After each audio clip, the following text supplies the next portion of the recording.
सतयुग योगी सब विज्ञानी कर हर ध्यान तरही बहु प्राणी। बंधन मुक्त। गुरु महाराज ने कहा सब जन्म लेते थे, 1 लाख वर्ष की आयु थी, हड्डी में प्राण थे, कोई लूला नहीं, लंगड़ा नहीं, काला नहीं, कुरूप नहीं, अज्ञानी नहीं, सब उस बोध को प्राप्त किए रहते थे और जीवन यहाँ पर यापन किए 1 लाख वर्ष तक, और अपना समय पूरा हुआ अपने मालिक के घर चले गए। और स्वामी जी महाराज ने कहा कि उस काल भगवान ने जब देखा तो उसने जाल बिछा दिया और जाल फेंका, और उसी जाल में जो है सब फंस गए। मुक्ति का मार्ग संतों के पास है और वही छुटकारा कर सकते हैं आपके लक्ष्य 84 से और इन बंधनों से। गुरु महाराज ने सत्संग वचन में एक बार कहा कि बच्चा अगर तुम मेरी बात को मान लोगे तो मैं तुमको नर्क और 84 में नहीं जाने दूंगा। तो जब ये कहा तो इसका मतलब क्या हुआ, मुक्ति हुई कि नहीं हुई?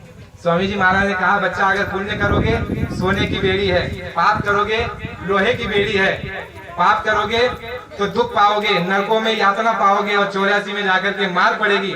पुण्य करोगे स्वर्ग मिलेगा, वैकुंठ मिलेगा, और वही पुण्य जब क्षीण होगा पुनः मृत्यु लोके, पुण्य क्षीणे पुनः मृत्यु लोके, और ऐसे घर में तुम्हारा जन्म होगा, धनी मानी सेठ साहूकार राजा रजवाड़ों के घर में तुम्हारा जन्म होगा, जहाँ अनैतिक से दुराचार व्यभिचार भ्रष्टाचार द्वारा कमाई हुए अकूत धन संपत्ति इकट्ठा की होगी। और उस धन संपत्ति को जब तुम प्रयोग में लाओगे, उसका इस्तेमाल करोगे अपने शौक में, श्रृंगार में, खाने में, पीने में और मौज में, मस्ती में, तो तुम्हारी बुद्धि भ्रष्ट हो जाएगी। तुम्हारी बुद्धि जब भ्रष्ट हो जाएगी तो तुम्हारा नरकों का द्वार वापस खुल जाएगा। तो महात्माओं ने बड़ी ऊंची बात बताई है जो हम आज भी नहीं समझ रहे हैं। ये कहा जाता है कि गुरु पूजा में सबकी पूजा, गुरु समान कोई देव न दूजा, जैसे सभी नदी समुद्र समाजा। स्वामी जी महाराज ने कहा कि आप अगर समुद्र की पूजा कर लो तो कोई नदी नाराज नहीं होगी, न गंगा, न यमुना, न सरस्वती, न गोदावरी नाराज क्यों नहीं होगी? क्योंकि सब जो है वहां पर जाकर के विलीन होती है, सब उनमें समाती है। इसलिए समुद्र की अगर तुम पूजा कर लोगे तो कोई गंगा, गोदावरी, यमुना आपके हाथ से नाराज नहीं हो सकती। इसलिए कहा गया है कि गुरु पूजा में सबकी पूजा, गुरु समान कोई देव न दूजा, जैसे सभी नदी समुद्र समाजा। दूसरी ओर से ये बताया कि जैसे आप पेड़ की पूजा करते हो, तो पेड़ की जब पूजा करते हो तो आप पानी देते हो जड़ में, तो कहते हो ब्रह्मा मूले, विष्णु त्वचा, शंकर डाली, देवा पत्ते पत्ते देवानम, वासुदेवाय नमस्तुते, ऐसा बोलते हो। पानी आप कहाँ दे रहे हो? जड़ में, और वो कहाँ पहुंच रहा है? फूल, पत्ती, डाली सब में पहुंच रहा है। तो यही कहा महापुरुषों ने, अगर तुम सदगुरु की भक्ति, सदगुरु की सेवा और उनकी पूजा अगर कर लोगे तो ना ब्रह्मा नाराज होंगे, ना विष्णु नाराज होंगे, ना 33 करोड़ देवी देवता, ना 9 करोड़ दुर्गा, ना 10 करोड़ शंभो, ना ईश्वर ब्रह्म महाकाल, और कोई भी आपसे नाराज नहीं होगा, सत्पुरुष भी आपसे नाराज नहीं होगा। स्वामी जी महाराज ने सत्संग में एक समय ये बताया था, बच्चा अगर तुम सदगुरु को प्रसन्न कर लो, सदगुरु अगर खुश हो जाए तो सत्पुरुष भी कुछ नहीं कर सकते। कितनी बड़ी बात है, सदगुरु अगर खुश हो जाए तो सत्पुरुष भी कुछ नहीं कर सकते। और सदगुरु का खुश होना है भारी, उनका खुश होना बड़ा भारी है। इसलिए ये सारी जो है ये व्यवस्था गोरख धंधा महात्मा रखते हैं। धन की सेवा, तन की सेवा, मन की सेवा, साधना की सेवा, ये सारा गोरख धंधा महात्माओं का होता है, उनको कोई आवश्यकता नहीं। स्वामी जी महाराज ने कहा कि मैंने तो मेरा काम कर लिया, लेकिन परिस्थिति ऐसी आ गई। स्वामी जी महाराज ने जब सत्संग आरंभ किया 1970 में, बाबा जी ने 20 करोड़ लोगों का जन जागरण देश के अंदर में किया भारत में। 1970, 71 और 72 3 वर्षों में 20 करोड़ लोगों का जन जागरण पूरे भारतवर्ष में 3 वर्षों में बाबा जी ने कर दिया। और इसकी घोषणा बाकायदा की कि बच्चों मैंने 20 करोड़ लोगों का जन जागरण भारत में कर दिया, जिसमें पर्चे बटे थे, पर्चे छपे थे, और उन पर्चों में सभी भविष्यवाणियां थी, और पर्चों में लिखा गया था कि धर्म पर आ जाओ, समय बदलने वाला है, धर्म पर आ जाओ, अनैतिक कार्य को छोड़ो, अच्छे लोगों का अच्छा समय आएगा और बुरे लोगों का बहुत बुरा समय आएगा, और आगे चल करके बहुत विपदा और संकट आने वाले हैं। जो धर्म पर चलेगा उनकी रक्षा होगी। तो 1970, 71, 72 में स्वामी जी महाराज ने अनेक भविष्यवाणियां की, जिसमें वर्तमान सरकार के लिए भी कहा कि तुम जो है इस तरह से काम करो, ये ना करो, अनेक बातें उसके बाद हुई। तो उसके बाद जो है स्वामी जी महाराज ने अपने प्रेमियों को कहा, भविष्यवाणी में कहा कि जो है दिल्ली की सत्ता जाने वाली है, कांग्रेस खत्म होने वाली है, क्योंकि ऐसे ऐसे काम किए जा रहे थे धर्म के विरुद्ध, संविधान के विरुद्ध ऐसे ऐसे काम हो रहे थे, तो स्वामी जी महाराज ने प्रेमियों को कह दिया था कि तुम जो है दीवारों में, पत्थरों को और पेड़ों पे जाकर के लिख दो कि कांग्रेस समाप्त होगी। जिस कांग्रेस का, जिस इंदिरा का जो कहते थे कि जब तक चांद सूरज रहेगा तब तक इंदिरा तेरा राज रहेगा, जब तक चांद सूरज रहेगा तब तक इंदिरा तेरा राज रहेगा, ऐसा नारा उस जमाने में लगता था। बहुमत, बहुमत का मतलब होता है ज्यादा संख्या में उनके पास सांसद। तो ऐसी समस्या उस समय थी, विपक्ष कोई नहीं था, विपक्ष नाम का कोई चीज नहीं, वस्तु नहीं थी। तो महात्माओं ने बताया है कि ऐसे बहुमत के समय में प्रजा हमेशा दुखी रहती है। आपको और हमको एक शंका है कि बहुमत आ जाएगा सरकार का तो हम सुखी हो जाएंगे। महात्माओं का दृष्टिकोण ये नहीं है। महात्माओं ने कहा है बहुमत, तियमत, बालमत, त्रिमत, बिन नरेश को राज, सुख संपदा की कौन पूछे, प्राण बचे बड़े भाग। चार मत बताए, एक बताए बहुमत, बहुमत आज बहुमत है ना, बहुमत। तियमत यानी तीन तरह की पार्टियां मिलकर के सरकार बनाए, वो तियमत।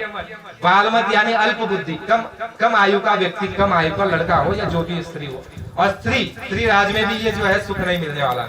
बहुमत, तियमत, बालमत, बिन नरेश को राज, सुख संपदा की कौन पूछे, प्राण बचे बड़े भाग। जब स्वामी जी महाराज ने एक जगह कहा था कि बच्चा, जब मैं सत्संग के लिए जा रहा था तो एक बहना अपने छोटे से बच्चे को धूप में लिटा करके जो है रोड का काम कर रही थी, खुदाई का। आपने सुना होगा, मैंने सुना है, हमारी दादी और माताजी पिताजी उन्होंने भी रोड का काम किया जब अकाल का समय था। तो स्वामी जी महाराज ने कहा कि मैंने गाड़ी रुकवा करके उन बहन से पूछा कि बहन, ये धूप में तुमने इस बच्चे को लिटा दिया है, क्या तुम्हें जरा सी भी उस पर कदर नहीं आ रही है, वो मर जाएगा, उसे अपने सीने से लगाओ। तो उस बहन ने, स्वामी जी महाराज ने कहा कि उस बहन ने मुझे ये कहा कि बाबा जी, अगर इस बच्चे को मैं ऐसे नहीं छोड़ूंगी तो ये भी मरेगा और मैं भी मरूंगी। बोले क्यों? क्योंकि खाने के लिए अन्न नहीं, अनाज नहीं, पैसा नहीं है, इतना सारा अकाल पड़ गया है। अब काम नहीं करूंगी तो रुपया नहीं आएगा, रुपया नहीं आएगा तो अनाज कहाँ से लाऊंगी, अनाज नहीं आएगा तो मैं खाऊंगी कैसे, और खाऊंगी नहीं तो मेरे स्तन में दूध आएगा कैसे? तो वो भी जिएगा और मैं भी जीऊंगी, इसीलिए उसको ये धूप सहनी पड़ रही है। तो स्वामी जी महाराज ने इतने दुख के साथ वो वर्णन किया है। गुरु महाराज ने कहा कि आपको क्या मालूम कि महात्माओं को बड़ा दुख होता है ऐसी परिस्थिति देख करके। तो स्वामी जी महाराज ने कहा कि महात्मा तो सब कुछ कर सकते हैं, सत्संग में ही बता रहे थे ये घटना। महात्मा तो आपको सब कुछ दे सकते हैं, सब कुछ कर सकते हैं, लेकिन आपको महात्माओं पर यकीन और विश्वास नहीं है। आपको यकीन और विश्वास है दिल्ली वालों पर, जहाँ पर रोज जो है झूठ की चक्की चलती है, आप उन पर विश्वास और यकीन करते हो, और महात्माओं पर आप पर यकीन और विश्वास नहीं। तो स्वामी जी महाराज ने उस घटना को बताया। उसके बाद स्वामी जी महाराज ने जो है वर्तमान सरकार को जो है निर्देश दिए कि देश विदेशों में जो कर्जा लाया जा रहा है भारत की गरीबों के नाम पर, वो कर्जे को यहाँ पर जो है आप पूरी तरह से लगाओ। लेकिन उस समय पर स्वामी जी महाराज ने कहा था कि विदेशों से जितना भी कर्जा भारत में लाया गया है, उसमें से 75% पैसा विदेशों में बैंकों में इन नेताओं ने जमा करके रखा है। स्वामी जी महाराज ने नाम लेकर के बताया था। 72 के समय की बात है ये। बात तो आपने 2012 में सुनी, जब आंदोलन आपने देखा था अन्ना हजारे का। 2012 में ये बात बता रहे थे। 1972 में किसी ने ध्यान उस बात पर नहीं दी, ना मीडिया वालों ने, ना राज करने वालों ने, ना सामाजिक लोगों ने भी बात को ध्यान नहीं दी, सब अवहेलना कर दी। स्वामी जी महाराज तब से चिल्ला रहे हैं कि स्विट्जरलैंड की बैंक में इन नेताओं के पैसा जमा है। मुझे सब नेताओं के नाम पता है और किन किन लॉकरों में कितना रुपया, कितना डॉलर, कितना सोना, कितने हीरे, कुंतलों के कुंतल सोने रखे हुए, हीरा रखा हुआ है स्विट्जरलैंड के बैंक में, नेपाल की काठमांडू के बैंक में। आपके जो है ऐसे अनेक प्रकार की जो है देशों के नाम बाबा जी ने उस समय लिया था, जो आपने 2012 में कदाचित सुना होगा कि उस बैंकों में, विदेशों में काला धन नेताओं का है। 75% जो पैसा भारत के लिए मांगा जाता था, वो सारा का सारा 75% विदेशों में जमा किया जाता था। और वो लिस्ट मेरे पास भी है। इतने बड़े बड़े नेताओं के उसमें नाम है, उसमें अभिनेता नेता भी है, प्रधानमंत्री भी है और राष्ट्रपति भी है, सब लोग हैं। बहुत बड़ी लिस्ट है, हजारों लोग उसमें शामिल थे।